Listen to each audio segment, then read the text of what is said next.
ముఖ్యమంత్రిగా ఉమ్మడి ఆంధ్రప్రదేశ్లో ఆ తర్వాత విభజిత ఆంధ్రప్రదేశ్ను అగ్రపదంలో నిలిపినటువంటి చంద్రబాబు ప్రస్తుతం ప్రతిపక్ష నేతగా ఎన్డీఏ కూటమిని ఈ సార్వత్రిక ఎన్నికల్లో విజయపదంలో నిలపడానికి కృషి చేస్తున్నారు. మండుటెండలో సైతం ఆయన ఎన్నికల ప్రచారంలో అవిశ్రాంతంగా పాల్గొంటూ ఉన్నారు. ఈ బిజీ షెడ్యూల్ ఉన్నప్పటికీ ఈటీవీకి ఆయన కొద్ది సమయాన్ని కేటాయించారు. నమస్కారం అండి. సార్, మీరు ఎన్నికల ప్రచారంలో ఏ అంశాలని ప్రధానంగా ప్రజల్లోకి తీసుకెళ్తున్నారు?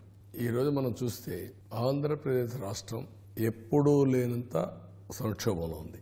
అనేక సంక్షోభాలు ఎదుర్కొన్నా కానీ ఇప్పుడుండే సంక్షోభం ఎవరు ఊహించింది. నేను రాజకీయాల్లో 45 సంవత్సరాలుగా అంటే 75లో ఫస్ట్ టైం ఎమ్మెల్యే అయ్యాను. 83 నుంచి పార్టీ వ్యవహారాలు చూస్తూ అన్ని ఎలక్షన్స్ కండక్ట్ చేశాను. అనేక ముఖ్యమంత్రులు చూశాను. ఎప్పుడు కూడా ఆంధ్రప్రదేశ్ చరిత్రలో ఇలాంటి ఒక దౌర్భాగ్యకరమైన పరిస్థితి, ఒక విపరీతమైనటువంటి స్ట్రెస్కు లోనయ్యే పరిస్థితి, ఏ ఒక్క వ్యక్తి కూడా స్ట్రెస్ ఫ్రీ లైఫ్ లేదు, ఏ వ్యవస్థ కూడా మనుగడ సాధించే పరిస్థితి లేదు. అంటే మీరు సుదీర్ఘమైనటువంటి రాజకీయాలు చూశారు, ఈ ఎన్నికలు కూడా చూసుంటారు. కానీ 40 ఏళ్ల మీ సుదీర్ఘ జీవితంలో అప్పటి ఎన్నికలకి ఇప్పటి ఎన్నికలకి ఏం తేడా గమనించారు? తెలుగు జాతి మనుగడకే ప్రశ్నార్థకం అవుతుంది. ఇది చాలా ప్రమాదకరమైన పరిస్థితి. యువత అనేవాళ్ళు ఎవరు మిగిలిన పరిస్థితి వస్తూ ఉంది. ఇంకా ఎక్కడ విధి లేదు, నేను ఎక్కడికి పోలేను, ఇక్కడే ఉండాలి, గతి లేదనేవాడు తప్ప ఇక్కడ ముందు వెళ్ళిపోయే పరిస్థితి వస్తున్నారు. అది చాలా ప్రమాదమైన పరిస్థితి. అంటే గడిచిన 5 ఏళ్లలో అన్ని రంగాల్లో కూడా విధ్వంసం కొనసాగింది. దాన్ని పునరుద్ధరించడానికి మీరేం చేయబోతున్నారు? ఒక విధంగా చెప్పాలంటే డిఫికల్ట్ టాస్క్. ఈ రాష్ట్రాన్ని మళ్ళీ ట్రాక్లో పెట్టాలి అంటే దీన్ని ఈ సంక్షోభాన్ని ఎదుర్కోవాలి. ఇప్పుడుండే పరిస్థితులకు అనుగుణంగా సొల్యూషన్స్ ఎతికి స్టెప్ బై స్టెప్ రాష్ట్రంని రీబిల్డ్ చేయాలి. గతంలో ఎన్నికలు అంటే ప్రతిపక్షాలు ఎదురు చూసేవి, కానీ ఇప్పుడు ప్రజలే 2 ఏళ్లుగా ఎదురు చూస్తున్నటువంటి పరిస్థితి. దీన్ని ఎట్లా చూస్తారు మీరు? రాష్ట్రంలో ప్రజలు ఒక మాటలో చెప్పాలంటే భయపడిపోయారు. ఎప్పుడు చూడని విధానం. అంటే ఇంట్లో నుంచి బయట నుంచి అరెస్ట్ చేస్తారు. రాజకీయ నాయకుడు కానీ సోషల్ యాక్టివిస్ట్ అనేవాడు వాడు పనిచేయలేకపోయారు. ఒక ఎగ్జాంపుల్ మీరు చూస్తే ఉద్యోగస్తులు 5 ఏళ్ళు ఎప్పుడు కూడా ఏ ప్రభుత్వంలో కూడా ఉద్యోగస్తులు అనేవాళ్ళు మోస్ట్ ఆర్గనైజ్డ్ సెక్టర్. ఒక డిమాండ్ తీసుకుంటే లాజికల్గా తీసేపోయే వరకు ఫైట్ చేస్తారు. ఏ ప్రభుత్వం కూడా వీళ్ళ వ్యతిరేకం చేసుకో, సప్రెస్ చేసి హెరాస్ చేసి భయభ్రాంతులు చేస్తే నిన్న వచ్చి మామూలు ఓటింగ్ కాదు ఇది. పోస్టల్ బ్యాలెట్కి ఇంత రష్ ఉంటుంది, ఎంత పట్టుదల ఉంటుంది అని ఎప్పుడు ఊహించలేదు. ఆ పరిస్థితికి వచ్చారు అంటే ఏంటి ఇండికేషన్? మూడోది స్టేట్. అంటే మీరు కేసుల గురించి చెప్పారు కాబట్టి రాష్ట్రంలో చాలా మంది మీద కేసులు పెట్టారు, అక్రమంగా బనాయించింది రాష్ట్ర ప్రభుత్వం. ఆఖరికి మీ మీద కూడా అక్రమంగా బనాయించి జైల్లో పెట్టింది. అంటే ఆ 53 రోజులు జైల్లో ఉన్నప్పుడు మీ మదిలో మెదిలినటువంటి అంశాలు ఏమిటి? టీవీలు చూస్తే ఎక్కడ చూసినా పూజలు, ఎక్కడ చూసినా డెమాన్స్ట్రేషన్లు. అవన్నీ చూసిన తర్వాత నాకు కూడా అక్కడ సర్కమ్స్టెన్షియల్ ఎవిడెన్స్ చూస్తే మోర్ ఆర్ లెస్ వాళ్ళు ఎన్ని విధాల మానిటర్ చేయాలనో, అంటే నేను ఇప్పుడు బయట వచ్చిన తర్వాత నేను చెప్పుకోవడం కాదు, అది ఒక ప్రత్యేకమైనటువంటి విధానాన్ని అవలంబించారు. వీలైతే ఏ వ్యక్తి అయినా సరే, ఇప్పుడు ఉదాహరణకు రఘురామకృష్ణరాజు ఒక ఎంపీ మీతో డిఫర్ అయ్యాడు. డిఫర్ అయితే ఆయన పార్టీకి వెళ్ళిపోతారు, మీ పార్టీకి మీరు వెళ్తారు. కానీ తప్పుడు కేసు పెట్టి అరెస్ట్ చేసి పోలీస్ కస్టడీలో టార్చర్ చేస్తూ ఆ టార్చర్ని సాక్షాత్ ముఖ్యమంత్రి చూసే పరిస్థితి వచ్చాడంటే ఏమనాలి దీన్ని? ఆ రోజు రాత్రంతా మాకు టెన్షన్.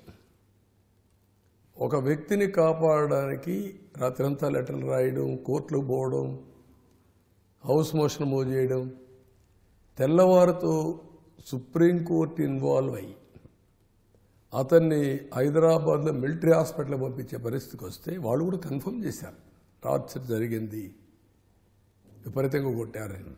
ఇంక దీన్ని ఏమంటాం మనం? ప్రజాస్వామ్య చరిత్రలో పార్లమెంటరీ డెమోక్రసీలో ఎప్పుడైనా ఒక ఎంపీ కింద జరిగింది? ఎక్కడ నిన్నారా?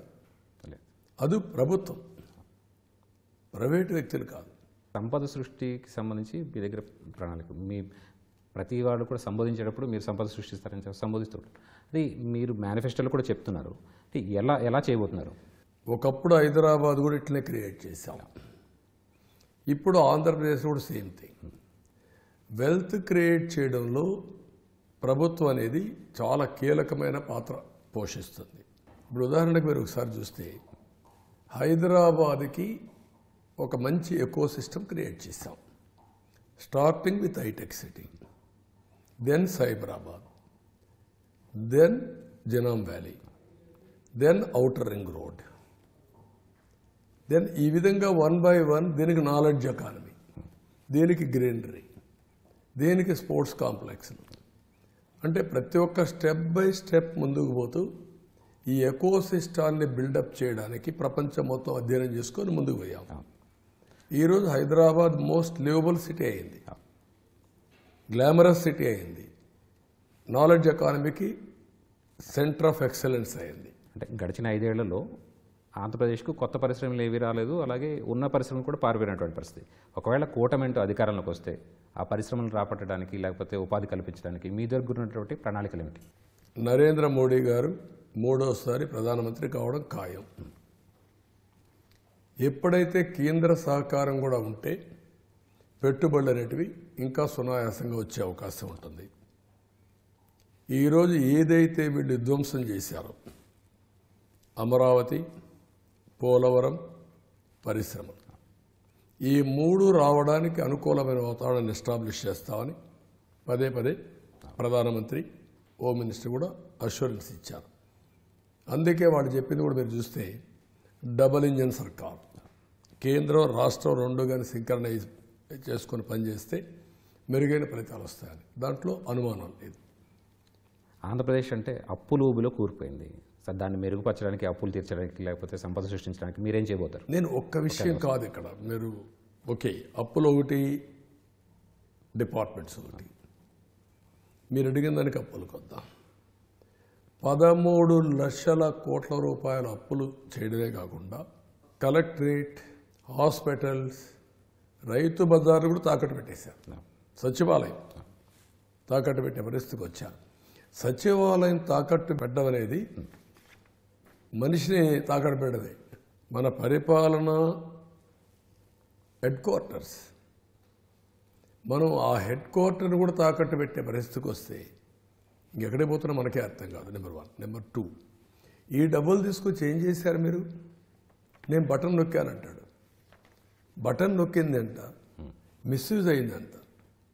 ఎప్పుడైతే ఆదాయం రావడం ఆగిపోయిందో అప్పులు చేయడం పెరిగిపోయింది. సంపద సృష్టించే మార్గాలన్నీ క్లోజ్ చేశాడు.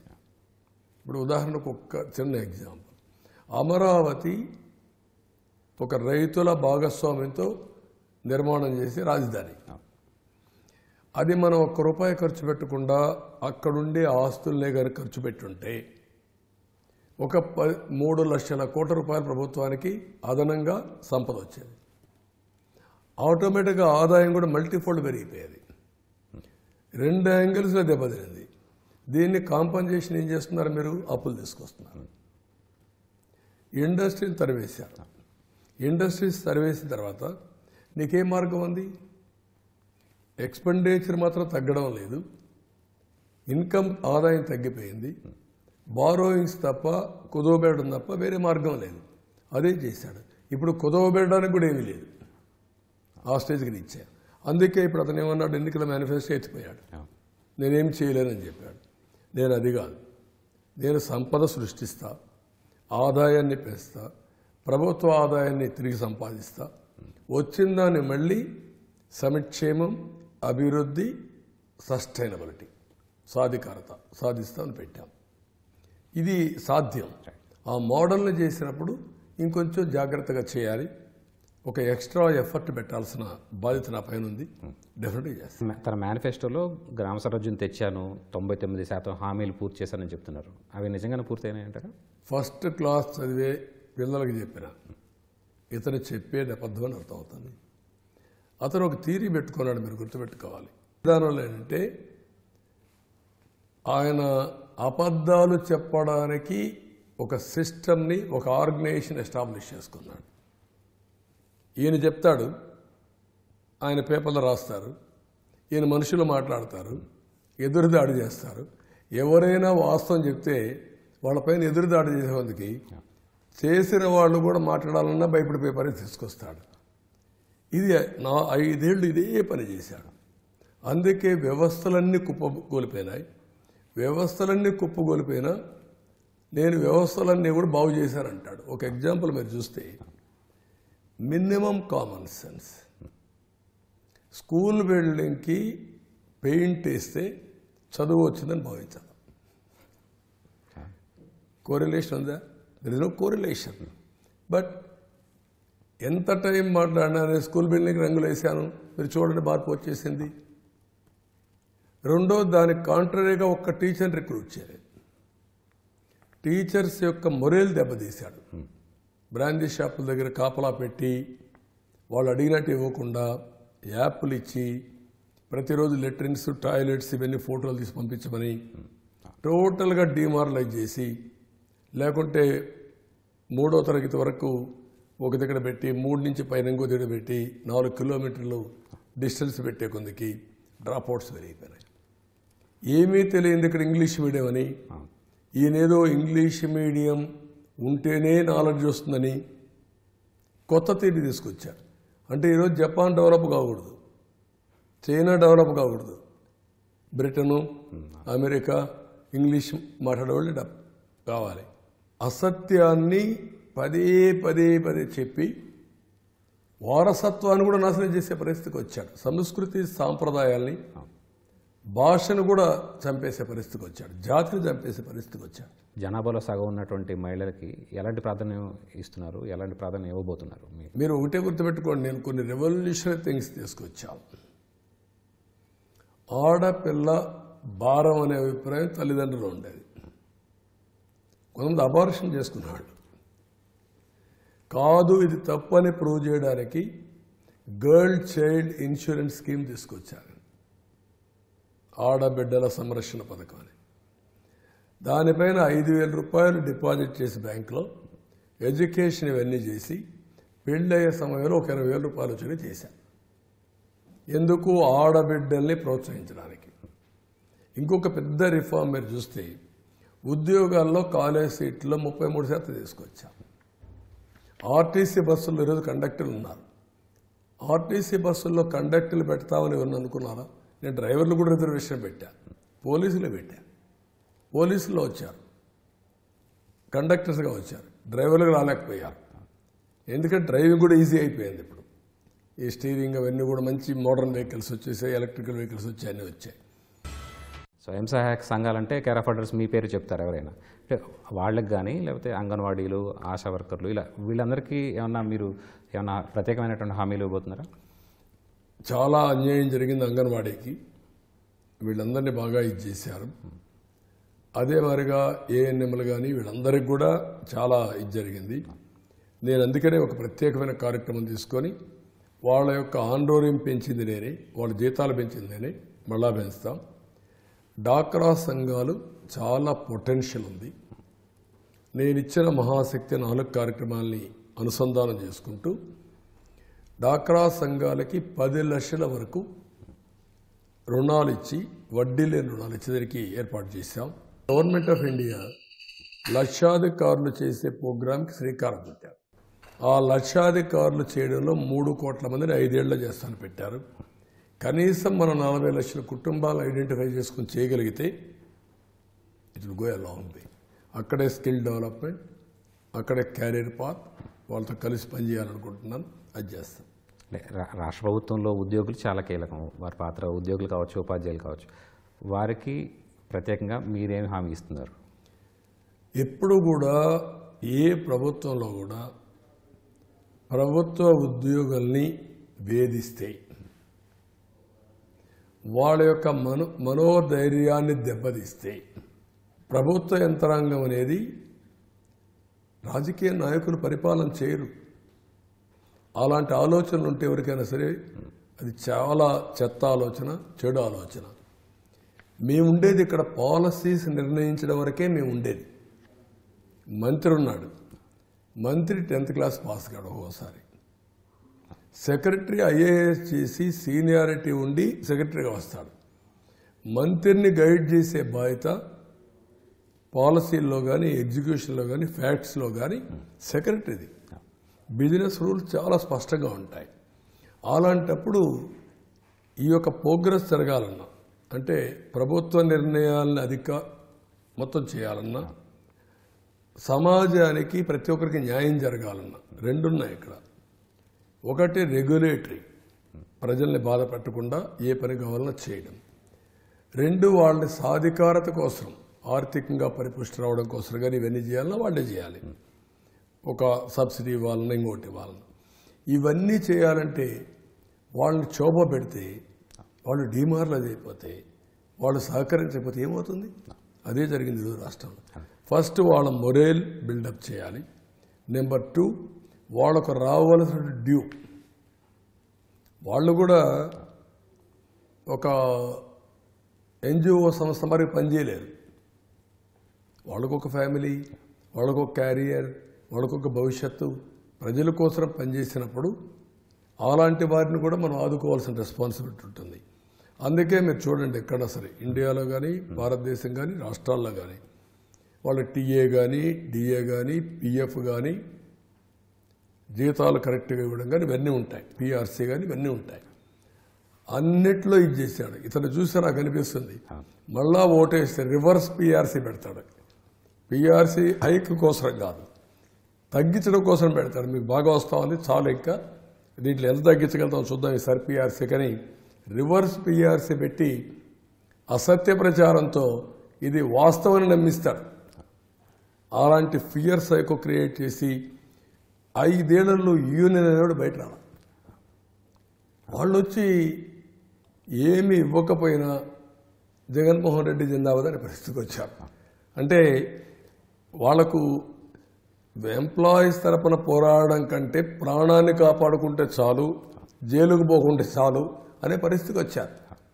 ఇది చాలా దారుణమైన పరిస్థితి. నేను అందుకే అంటున్నాను, పిఆర్సీ ఇస్తా, ఇంటీరియం రిలీఫ్ ఇస్తా, మళ్ళీ ప్రావిడెంట్ ఫండ్ ఇస్తా, బకాయిలన్నీ క్లియర్ చేస్తాం, మళ్ళా మీకు న్యాయం చేసే బాధ్యత, ఈవెన్ అన్ని సమస్యలను అధ్యయనం చేసుకొని విల్ వర్క్ ఇట్. అంటే సామాజిక పెన్షన్ల విషయంలో చాలా వివాదాస్పదం చేసింది రాష్ట్ర ప్రభుత్వం, అసలు వైసీపీ ప్రభుత్వం. అసలు ఈ విషయంలో మీరిచ్చే ధైర్యం ఏంటి వారికి?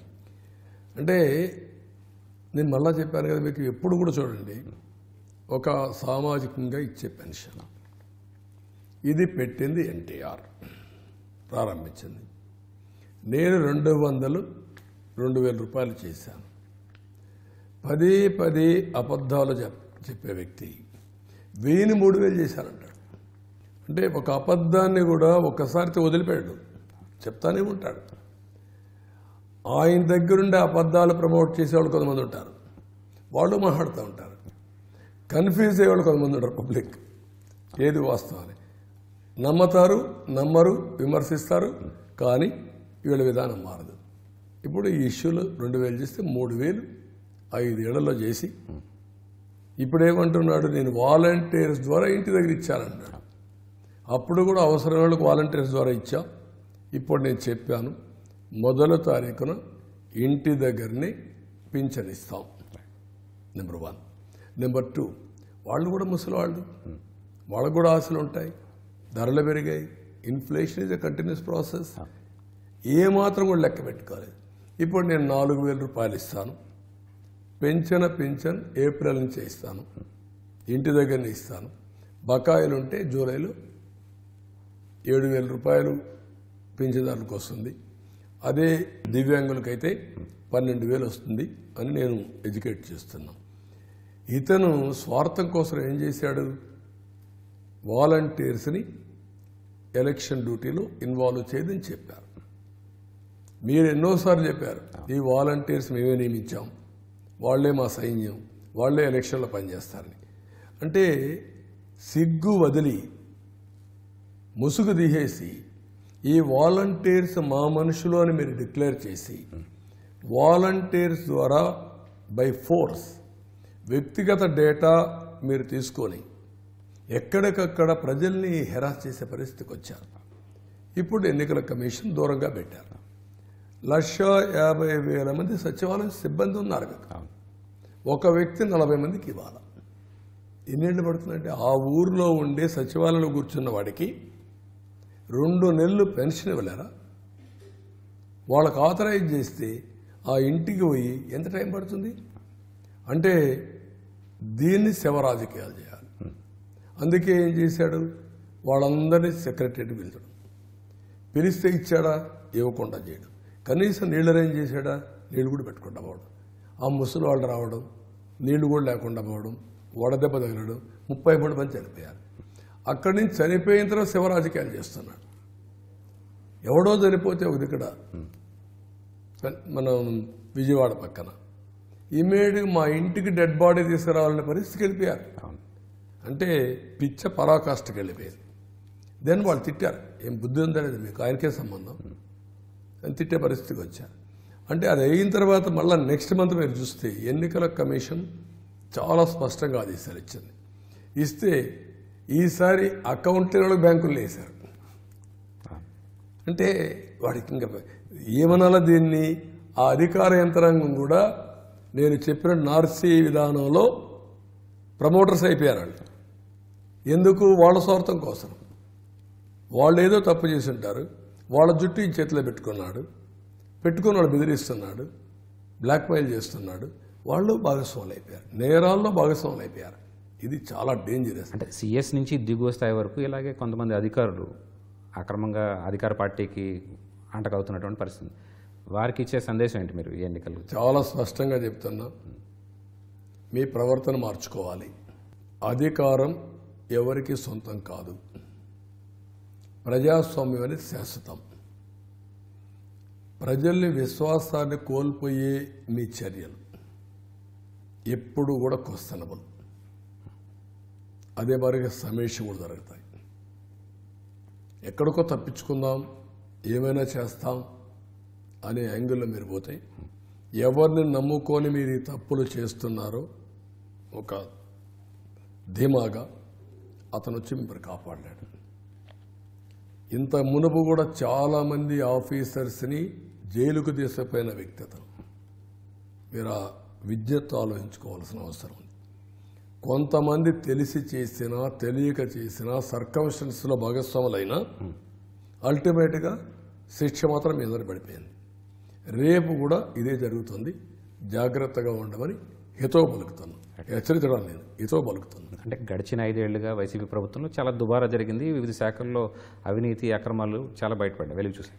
వీటన్నిటిపైన ఒకవేళ మీరు అధికారంలోకి వస్తే ఏం చేయబోతారు? చాలా స్పష్టంగా చెప్తున్నాం, ప్రజాధనాన్ని లూటీ చేసే అధికారం ఎవరికీ లేదు.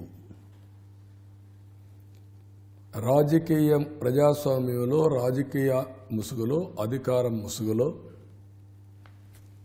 కళ్లకు బైర్లు కప్పి ఇష్టానుసారంగా చేసి నన్ను ఎవడో ఏమీ చేయలేరు అనుకుంటున్నారు. అదే మరి ఒకవేళ అయినా కూడా నాకేముంది, కోర్టు పోతాను, స్టే తెచ్చుకుంటాను, ఏదో గడిచిపోతుంది అనుకుంటున్నారు. అవి జరగవు.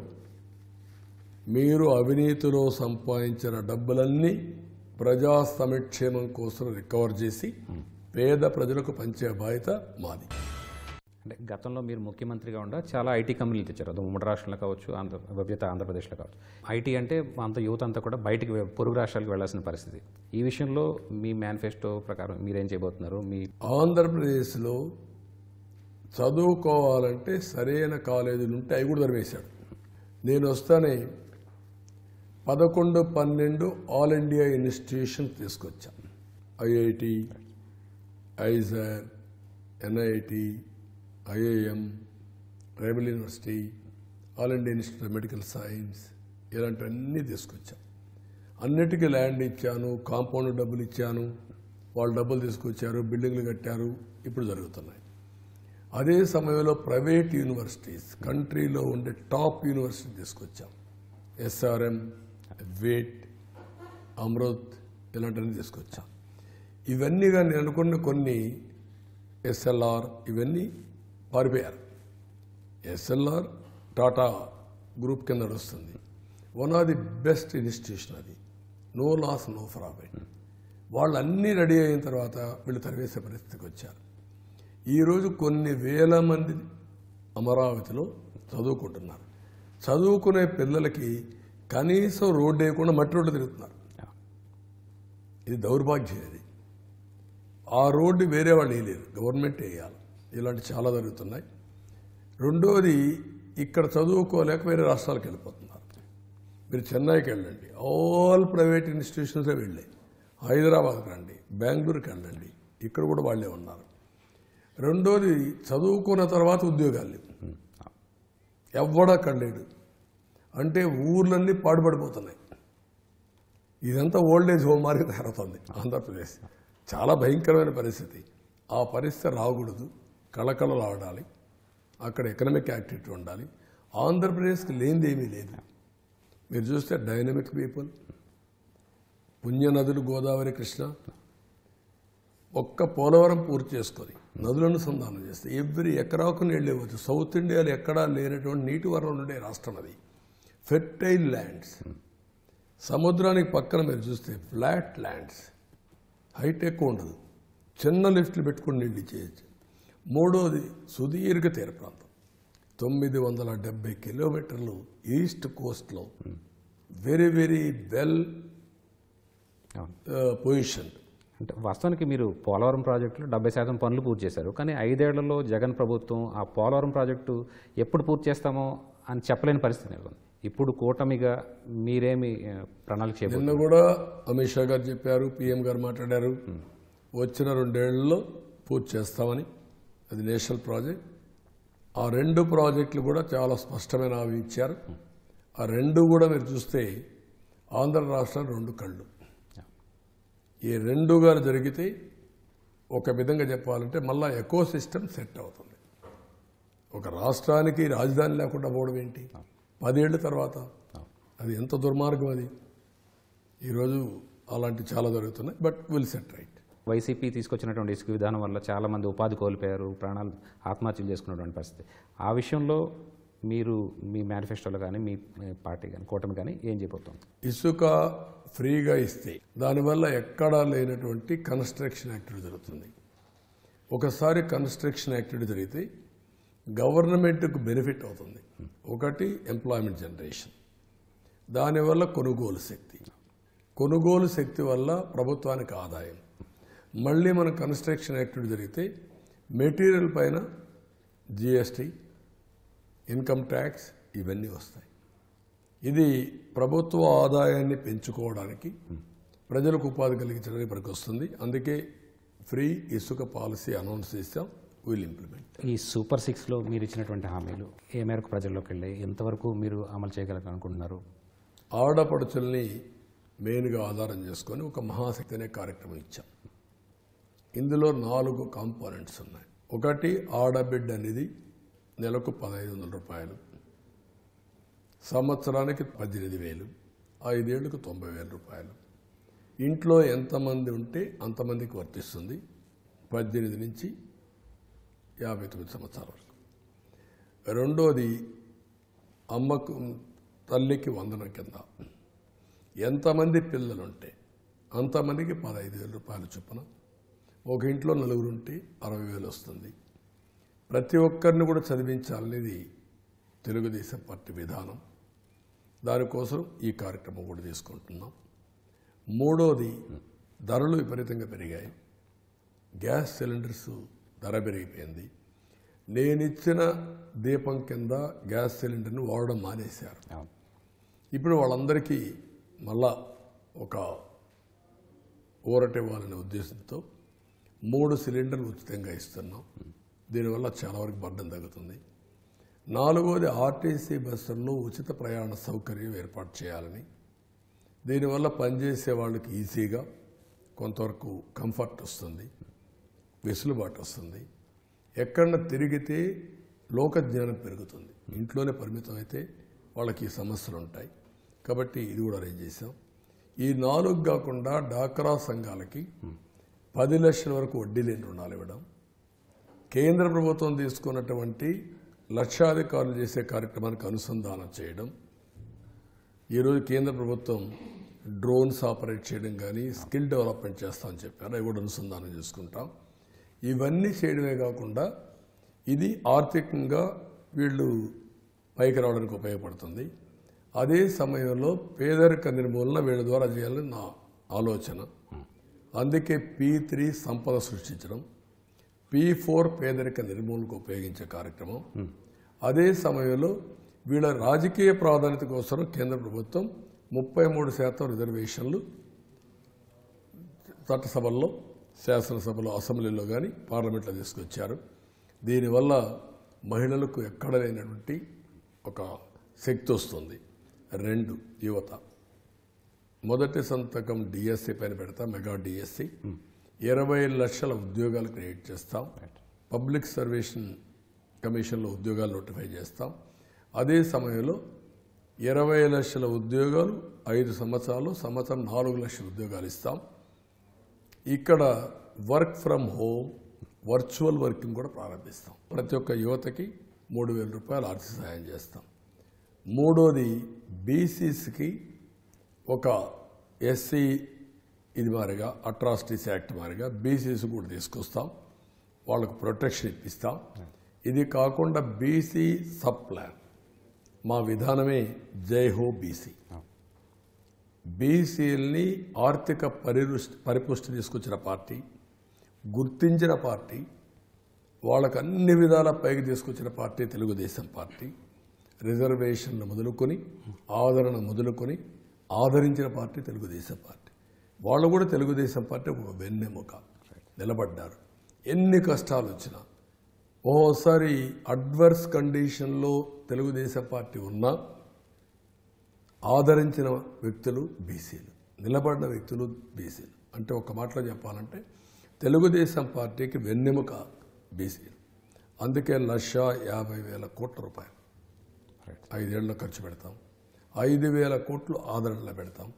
10,000 కోట్లు స్వయం ఉపాధి కోసం ఖర్చు పెడతాం. అన్ని వర్గాలకు చేస్తాం. అదే సమయంలో మళ్ళీ ఏవైతే 34% రిజర్వేషన్ ఉంటే తగ్గించారో స్థానిక సంస్థల్లో అవన్నీ రివైవ్ చేస్తాం.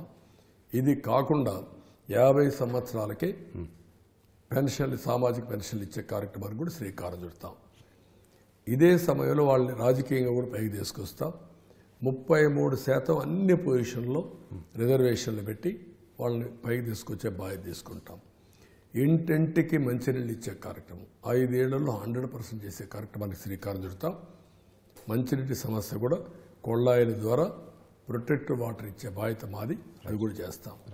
ఇది కాకుండా ప్రతి అన్నదాతకి 20,000 రూపాయలు ఆర్థిక సహాయం చేసి మళ్ళీ ఇంత మునిపించిన సబ్సిడీస్ అన్నీ రివైవ్ చేసి వాళ్ళందరినీ ఆదుకుంటాం. అదే మరికి 80%, 90%తో బిందు సేద్యం, తుంపర్ల సేద్యానికి ప్రాధాన్యత ఇస్తాం. మోడర్నైజేషన్లో ముందుకు పోతాం. ఇంత మునుపు అగ్రికల్చర్ యంత్రాంగం ఇచ్చాం, ట్రాక్టర్లు ఇచ్చాం, హార్వెస్టర్స్ ఇచ్చాం. ఇప్పుడు అన్ని తీసేశారు. మళ్ళీ అవన్నీ రివైవ్ చేస్తాం. మళ్ళీ ఫార్మ్ మెకనైజేషన్కి వెళ్తాం. ఎంఎస్పి ఇస్తాం. అదే మరి పంటల బీమా పథకాన్ని రివైవ్ చేస్తాం. ఏ రైతు కూడా ఇబ్బంది పడకుండా సమాజంలో రైతే రాజుగా చేసే బాధ్యత మాది. కౌలు రైతుని, రైతు కూలీల్ని ఆదుకునే బాధ్యత కూడా తీసుకొస్తాం.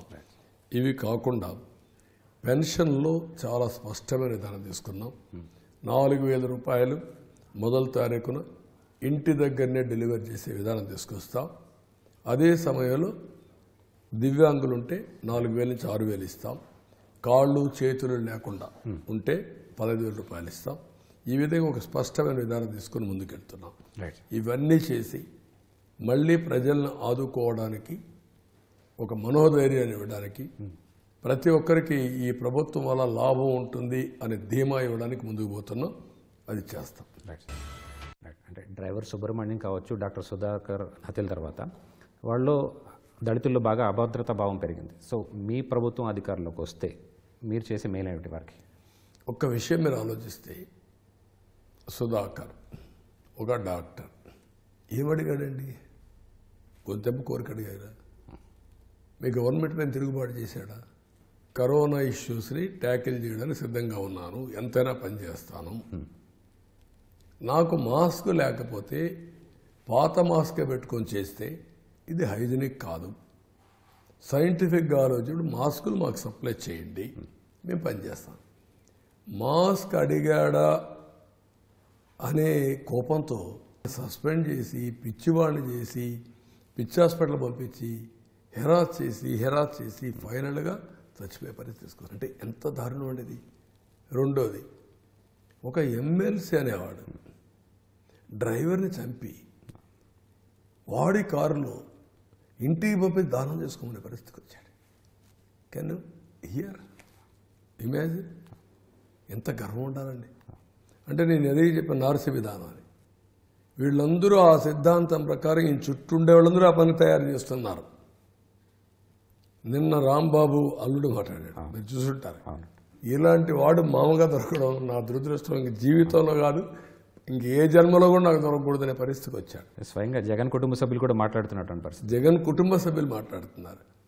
ముద్రగడ పద్మనాభం కూతురు మాట్లాడుతూ ఉంది. ఈవెన్ ఆ ముత్యాల నాయుడు ఫ్యామిలీ మాట్లాడుతున్నారు. ఆ టెక్కల ఎమ్మెల్యే భార్య మాట్లాడుతుంది. ఏంటి ఈ విపరీతం? ఎప్పుడన్నా చూసారు? ఉంటాయి కొన్ని ఆలోచన విధానంలో డిఫరెన్సెస్ ఉంటాయి.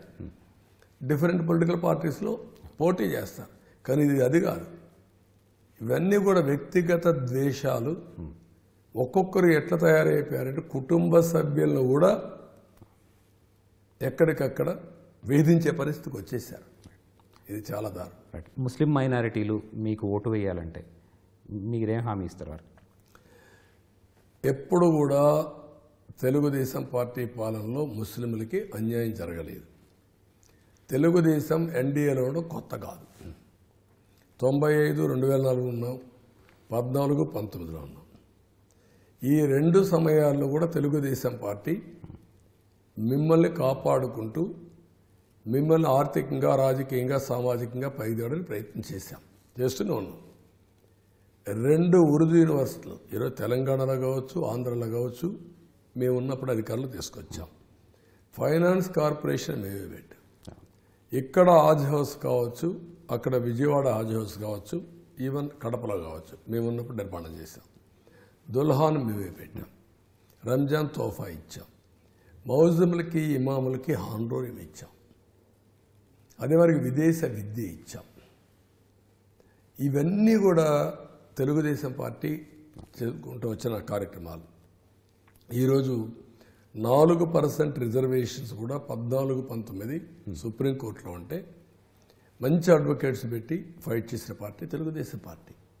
నేను అదే గ్యారంటీ ఇచ్చాను. వీళ్ళు ఏం చేశారు? సిఏఏ, ఎన్ఆర్సీ పార్లమెంట్లో సపోర్ట్ చేసింది ఎవరు? విజయసాయిరెడ్డి రాజ్యసభలో parliamentary party leader, Mithun Reddy లోక్సభలో పార్లమెంటరీ పార్టీ లీడర్. మీరు సపోర్ట్ చేసి ఇక్కడికి వచ్చి విమర్శిస్తారా? మీరు ఎవరు నమ్ముతాడండి ఇది? అంటే ఢిల్లీలో గలీజు రాజకీయాలు, గల్లీలో ఇంకా విపరీతమైన రాజకీయాలు. మీరు సీఎంగా ఉన్నప్పుడు విద్యుత్ లోటు రాష్ట్రంగా లేదు ఆంధ్రప్రదేశ్, పూర్తిగా వెసులుబాటు. కానీ ఇప్పుడు విద్యుత్ లోటులోకి వెళ్ళిపోయింది. సో అలాగే ఛార్జీలు కూడా మీరు పెంచలేదు. కానీ ఈసారి కూడా అదే భరోసా ఇస్తారా? డెఫినెట్గా ఇస్తాను. ఒక రెవల్యూషనరీ రిఫార్మ్స్ విద్యుత్ శక్తులు తీసుకురావాలి. ఇండియాకు ఎనర్జీ సెక్టర్ అనేది గ్రేటెస్ట్ అడ్వాంటేజ్. రెండోది, ఎనర్జీ సెక్టర్ ఇది the main sector for growth of India. నేను ఈరోజు తీసుకురావడం కాదు, ఈ పవర్ సెక్టర్లో రిఫార్మ్స్ తీసుకొచ్చిన వాళ్ళు ఉన్నారంటే నేనే దానికి కారకుడు. ఖచ్చితంగా. ఎప్పుడు 98, 99లో పవర్ సెక్టర్ రిఫార్మ్స్ తీసుకొచ్చా. నా మీద గొడవ చేశారు, నిలబడ్డా. ఎందుకు నిలబడ్డాను? విద్యుత్ శక్తి అనేది చాలా ముఖ్యం. దీంట్లో కానీ ఇదే మార్గం ఉంటే దేశం అభివృద్ధి కాదు. ఆ ప్రగాఢ విశ్వాసంతో పోయాను. దాంతో 2004 మిగులు విద్యుత్ శక్తి అదే మాదిరిగా ఎక్కడా ఇబ్బందులు లేకుండా క్రియేట్ చేశాం. 2014లో మళ్ళా షార్ట్ ఫాల్ వచ్చింది. 22 million units Andhra Pradesh short fall. అక్కడి నుంచి మళ్ళా ప్రయత్నం చేశాను. అప్పుడు ఒక ఇన్నోవేటివ్ వేలో సోలార్ విండ్ వచ్చింది. దానికి ట్రెండ్ సెట్టర్గా తయారయ్యాం. మ్యాక్సిమం వెళ్ళాం. దాంతో ఏమైంది? 6 రూపాయలు 7 రూపాయలు యూనిట్ ఉండేది తగ్గి 2 రూపాయలకు వచ్చే పరిస్థితికి వచ్చింది. కానీ ఎండ ఉన్నప్పుడే వస్తుంది, మిగిలినప్పుడు రాదు. ఈవినింగ్ విండ్ ఉంటుంది, గాలి ఉన్నప్పుడు వస్తుంది. మిగిలిన సమయంలో ఏం చేయాలని ఆలోచించి పంప్డ్ ఎనర్జీ తీసుకొచ్చాం. It is a hybrid model. ఇవన్నీ చేస్తే 24/7 పవర్ ఇవ్వచ్చు. అది ఎక్కడా వీడు చేయలేదు, ముందుకు తీసుకుపోలేదు. దాంట్లో విపరీతమైన అవినీతికి పాల్పడి ఏది చూసినా ఇన్ఫ్లేట్ చేసేసి డబ్బులు కొట్టేసి మొత్తం ఆ వ్యవస్థని భ్రష్టు పట్టించాడు. 9 సార్లు కరెంటు పెంచాడు. 200 రూపాయలు 1000 రూపాయలు చేశాడు. విపరీతమైన భారం పడింది. ఈరోజు మళ్ళా ఒక బృహత్తరమైన కార్యక్రమం రైతులుంది. అందుకే నేను రైతులు కూడా ఒక మాట చెప్పాను, మీ పంప్ సెట్కు సోలార్ పంపులు ఆర్గనైజ్ చేసి మా బాధ్యత చేసి మీరు కరెంటు వాడుకోండి, మిగిలింది మీ ఇంటికి కూడా వాడుకుందరు, మిగిలింది గ్రిడ్కి ఇవ్వండి. అంటే రివర్సబుల్ కూడా పెట్టి మీకు ఆదాయ వనరుగా మీ పంప్ సెట్ దగ్గర కరెంటు ఉత్పత్తి చేస్తాం. ఎప్పుడన్నా వర్షాలు పడ్డాయి మేము కరెంటు మీకు ఇస్తాం అని తీసుకొస్తున్నాం. ఎవ్రీ సబ్స్టేషన్ సెల్ఫ్ సఫిషియెంట్గా చేయాలని, పవర్ జనరేషన్ డెమోక్రటైజ్ చేయాలని. ప్రభుత్వానికి ఆదాయం అవసరం. ఇప్పుడు ప్రభుత్వానికి నష్టం వస్తూ ఉంది. నష్టం రాకుండా చేసి ఏదైనా అవసరమైతే ఎక్సైజ్ డ్యూటీ ద్వారా వినూత్నమైన మార్పుల ద్వారా చేయడం, అల్టిమేట్గా ఎనర్జీ కోసం మేజర్ ఇది అవుతుంది. కాబట్టి ఇది చేస్తూనే కాస్ట్ తగ్గించడం. అది ఏంటంటే మ్యాసివ్గా వెళ్ళాలి. మ్యాసివ్గా వెళ్ళాలంటే గ్రీన్ ఎనర్జీ వరకు వెళ్ళాలి. గ్రీన్ హైడ్రోజన్కి వెళ్తే అది ఎక్స్పోర్ట్ వరకు వస్తుంది. మిగిలినంత మనకి ఎంత కావాలో డొమెస్టిక్గా మనం ఉత్పత్తి చేసుకోగలిగితే భారతదేశానికి ఒక పెద్ద అడ్వాంటేజ్. ఎండ, సూర్యుడు పెద్ద అసెట్ ఇది. మీరు కానీ కరెంటు కరెక్ట్గా ఉత్పత్తి చేస్తే ఈ కోల్డ్ దేశాలన్నిటికీ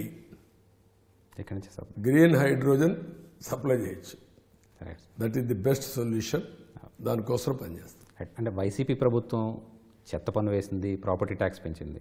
సో వాటి విషయంలో మీరు అధికారంలోకి వస్తే ఏమన్నా ఉపశమనం కలిగిస్తారా?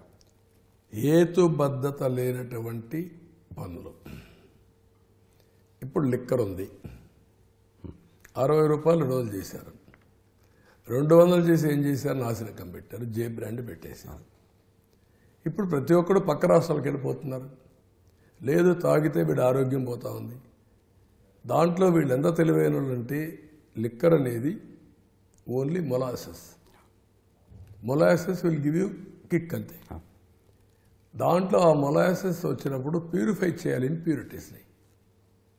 అదే డిఎన్ఏ న్యూట్రల్ ఆల్కహాల్ అంటాం. అలాంటి చేయాలి ఆ ప్రాసెస్ అన్ని.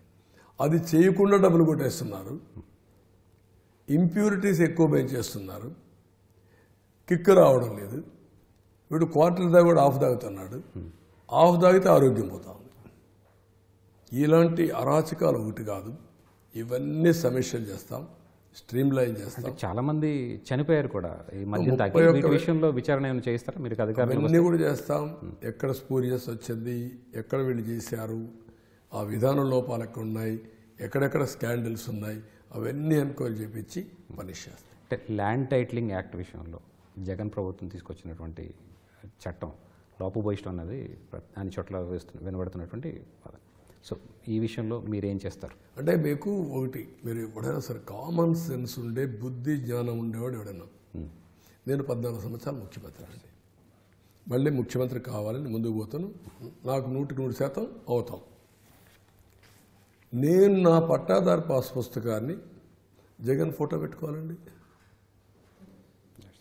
నా పట్టాదారు పాస్ పుస్తకం, నేను సంపాదించుకున్న భూమి, నా పూర్వీకులు ఇచ్చిన భూమి, నీ ఫోటో పెట్టుకోవడం ఏంటి? నేను గౌరవించేది రాజ్యాంగాన్ని గౌరవిస్తాను, రాజముద్రని గౌరవిస్తాను, తాత్కాలికంగా వచ్చిన వ్యక్తులు కాదు. Who are you? అట్లయితే నేను ఒక ఆదేశాలు ఇస్తాను, నా ఫోటో శాశ్వతంగా పెట్టుకోమని. నేనెవరిని?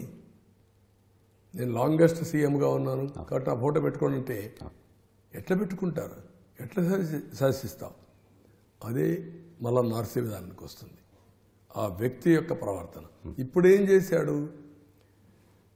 ఈ రికార్డ్స్ అన్నీ ఆన్లైన్లో పెడతాడు. క్రూషియల్ రివర్, క్రిటికల్ రివర్ ఏదో ఒకటి ఆర్గనైజేషన్, ఆ ఆర్గనైజేషన్ ప్రైవేట్ ఆర్గనైజేషన్, ఈయన బినామీ, అందులో ఈ రికార్డ్స్ పెడతాడు. ఇక్కడ టైటిల్ ట్రాన్స్ఫర్ అథారిటీస్ ఉంటారు.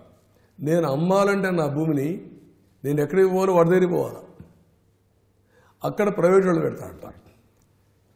ఇప్పుడు మామూలుగా ఎంఆర్ఓలు కాదు, ఎండిఓలు కాదు, ఆర్డీఓలు కాదు, జాయింట్ కలెక్టర్స్ కాదు, కలెక్టర్స్ కాదు, ఈయన మనుషులు పెడతాడు. పెట్టిన తర్వాత ఆ రికార్డ్స్ చూసి తారుమారు చేసేస్తే నేను రిజిస్టర్ చేస్తానంటే కాదు పలానాడు క్లెయిమ్ చేస్తున్నా అంటే డిస్ప్యూట్ రెడ్రెస్లకు వెళ్ళిపోతుంది. ఇంకా నా పని అయిపోయింది. ఎప్పటికవుతుంది? ఎక్కడ వేయడానికి లేదు కేసు, నేను జిల్లాకి వెళ్ళాను. అది కూడా ఏంటి, 90 రోజుల్లో నేను తేల్చుకోకపోతే అదే ఫైనల్ ఆర్డర్. నాకెక్కడ తెలుస్తుంది నీ 90 రోజులు మార్చావని? నేనే కలగట్టానా? నేను అమెరికాలో ఉంటాను, నా పనులు నేను చేసుకుంటా అంటావు. అంటే నా భూమికి నేను కాపలా కాసి ప్రతిరోజు నా రికార్డు, అది కూడా నా రికార్డు నాకు ఇవ్వరు. ఎందుకు ఇస్తారు వీళ్ళు రికార్డు? తప్పు చేయాలి అనుకున్న వ్యక్తి రికార్డు ఎందుకు అందుబాటులో పెడతాడు? ఇప్పుడు జీవోలు చూస్తున్నారు. ఎప్పుడైనా ప్రభుత్వం ఇచ్చిన జీవోలు ఒకటైనా ఆన్లైన్లో ఉన్నాయా? హైకోర్టు మొట్టుకాయలు వేసింది, అనేక సార్లు వేసింది, అయినా పెట్టరు. కేసులు పెడుతున్నారు. నేను నా మీద ఎన్ని కేసులు పెట్టారో ఇస్తే వీడు సమాధానం చెప్పకపోతే హైకోర్టుకి డైరెక్షన్ ఇప్పించే పరిస్థితికి వచ్చా. అంటే ఏంటి ఉద్దేశం? నా మీద పెట్టిన కేసులు రికార్డు ఇవ్వకుండా చేసి నేను కేసులు దాచిపెట్టానని చెప్పి నా నామినేషన్ ఇన్వాలిడ్ చేయాలని. అంటే ఎన్ని కుట్రలు ఉన్నప్పుడు ఎవరి భూమి వారిది కాదు, మీరు జాగ్రత్తగా ఉండండి. ఈరోజు మేము మెడకు ఉరితాడేసి జగన్మోహన్ రెడ్డి రిమోట్ కంట్రోల్లో పట్టుకున్నాడు. రేపు ఇది జరిగితే మాత్రం మీరు ప్రమాదంలో ఇంక మీ ఆస్తి వదులుకోవాల్సిందే. వాళ్ళకి ఇష్టం ఉంటే, వాళ్ళ దయాదర్శనం ఉంటే మీరు వ్యవసాయం చేసుకుంటారు, లేకుంటే మీరు చేసుకోలేరు. అంటే రాష్ట్రంలో పాలన అస్తవ్యస్తంగా తయారైంది, శాంతి భద్రతలు దారుణంగా ఉన్నాయి. మీరు అధికారంలోకి వస్తే వీటిని చక్కదిద్దడానికి మీ దగ్గర ఉన్నటువంటి ప్రణాళికలు ఏమిటి? ఏదైనా సరే ఒక స్ట్రాంగ్ లీడర్, ఒక strong leadership will make all the difference. జనరల్గా లీడర్ని బట్టి 70-80% సెట్ అయిపోతారు. మినిమం 10%, 15% మిగులుతారు. వాళ్ళని హ్యాండిల్ చేస్తే అడ్మినిస్ట్రేషన్ సుజావుగా జరుగుతుంది, ఇంకా బెటర్ కంట్రోల్కి వస్తుంది. ఇతని వల్ల అలాంటి వాళ్ళు రేషియో పెరిగింది. వాళ్ళు కూడా హైర్ అండ్ హ్యాండ్తో డీల్ చేసి వ్యవస్థను మళ్ళీ రన్ చేసే పరిస్థితి, స్ట్రీమ్ లైన్ చేసే పరిస్థితి రావాలి. Will do it. అంటే ఎన్నికల్లో అధికారులను మార్చేస్తున్నారు, గెలవలేని పరిస్థితులు కల్పిస్తున్నారు అని చెప్పి జగన్ ఆరోపణ చేస్తున్నారు. దీన్ని ఎట్లా చూడాలి? మొన్నటికి ఏమన్నాడు? నా ఎంట్రీకి పీక్కోలేరు అన్నాడా లేదా? నీ వల్ల ఏమవుతుంది అన్నాడా లేదా? పంచాయతీ ఎన్నికల్ని, మున్సిపల్ ఎన్నికల్ని రిపీట్ చేయాలనుకుంటున్నాడు. ఏం జరిగింది మున్సిపల్ ఎన్నికల్లో? ఏం జరిగింది పంచాయతీ ఎన్నికల్లో? కడాన ఆ ఎన్నికల స్థానిక సంస్థల నిర్వహించే ఎన్నికల కమిషనర్ అతని ఆర్డర్స్ ఎగ్జిక్యూట్ చేయకుండా, కడాన అతనిచ్చే ఆర్డర్స్ వల్ల అతనిపైన కూడా దౌర్జన్యాలు చేసే పరిస్థితి వస్తే, దాడులు చేసే పరిస్థితి వస్తే కేంద్రం దగ్గరికి పోయి నన్ను కాపాడండి ప్రభు అని అడిగే పరిస్థితికి వచ్చాడు. తీసుకున్నాడు security. Can you imagine? Nomination అయిపోతే ఏం చేశారు? నామినేషన్ అయిపోతే నామినేషన్ వేయకుండా సర్టిఫికెట్లు ఇవ్వకుండా చేశారు. అక్కడి నుంచి పోతే పెరుక్కున్నారు.